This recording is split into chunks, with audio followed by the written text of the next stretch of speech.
কুড়েঘর থেকে 3 তলা বাড়ি, যে ছবি আপনারা দেখছেন, কুড়েঘর থেকে 3 তলা বাড়ি। তৃণমূল নেতা দুই ভাইয়ের কীর্তি ফাঁস। হুগলির গোঘাটের শ্যামবাজারের ঘটনা। এক ভাই পঞ্চায়েত সমিতির কর্মাধ্যক্ষ শাহাবুদ্দিন খান, আরেক ভাই পঞ্চায়েত প্রধান গিয়াসউদ্দিন। পদে বসেই দুই ভাইয়ের উল্কার গতিতে উত্থান।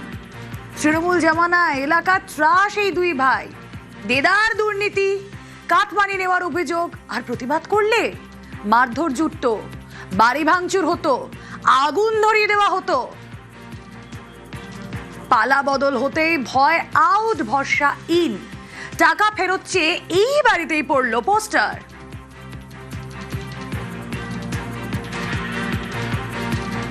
সরাসরি চলে যাব, শুভদীপ প্রতিনিধি রয়েছেন সঙ্গে। শুভদীপ, যখন তাদের আমল ছিল, প্রভাব প্রতিপত্তি ত্রাস কতটা ছিল সেটা অন্তত তোমাকে এই পোস্টার দেখেই বোঝা যাচ্ছে। কি চলতো তখন?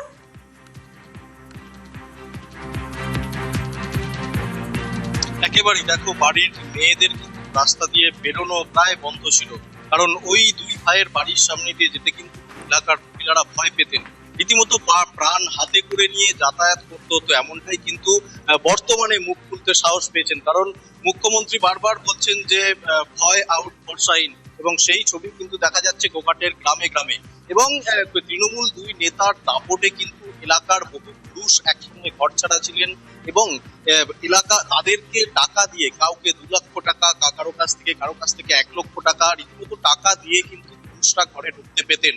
এবং যে রাত্রের বেলায় সব থেকে ভয়ঙ্কর যে বিস্ফোরক অভিযোগ করছেন মহিলারা, যে কোনো মহিলাকে ওই নেতার চোখে পড়লে। সঙ্গে থাকো শুভদীপ, সঙ্গে থাকো।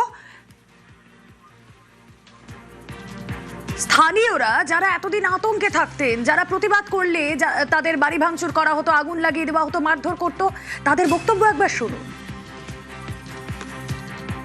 21 সালে আমাদের মারধর ভাঙচুর প্লাস আমাদের গরু ছাগল লুট করে ওরা খেয়েছে, আমরা তাও কিছু করতে পারিনি। আমাদের বাদাম থেকে, চাষের জমি থেকে সব নষ্ট করে দিয়েছে, 21 সালে। মানে এমন কিছু নাই যে করেনি, ওদের যত রকম কষ্ট ছিল সব আমাদেরকে দিয়েছে। আমাদেরকে 5 মাস ঘর ঢুকতে দেয়নি, এবং দ্বিতীয় যখন ঘরে আসি তখন আমাদেরকে মোটা অঙ্কের টাকা দিয়ে আমাদের বাড়িতে ঢুকতে হলো। এরকম অত্যাচার আমাদের উপরে চালিয়েছে। মোটামুটি একজন 2 লাখ 1.5 লাখ যাকে যেমন ডিমান্ড করেছে দিতে হয়েছে, না হলে তোরা বাড়িতে থাকতে পারবি না। আমরা এখন চাইছি শান্তি চাই, প্লাস ওই যে কাটমানি নিয়েছে ফেরত চাই, এবং আগ্নেয় অস্ত্রগুলো যেটা আছে এইখানে, সেই অস্ত্রগুলো আমাদের কাছে নিবেদন যে ওই আগ্নেয় অস্ত্রগুলো যেমন বার করা হয়। ঘর থেকে তুলে নিয়ে গেল আমার স্বামীকে, এখানে বল খেলার ডেঙাকে নিয়ে যে মুরগির মতন কিলি মেরে দিল। তাহলে ঘর ভাঙা, আগুন ধরানা, জব কার্ডে কাজ করতে গেলে দিচ্ছে না। ছেলে মেয়ে এলে আমরা ছুটে ছুটে বেড়াচ্ছি, ঘরে থাকতে পারিনি, রান্না পর্যন্ত করতে পারিনি। 2018 সাল থেকে ঘর মানে জব কার্ডের কাজ দেয়নি। যে যা ঘরগুলো ভেঙেছে সে তার ক্ষতিপূরণ চাই। মানে ওটা তৃণমূলের লোক, প্রধান গিয়াসউদ্দিন আরও রয়েছে।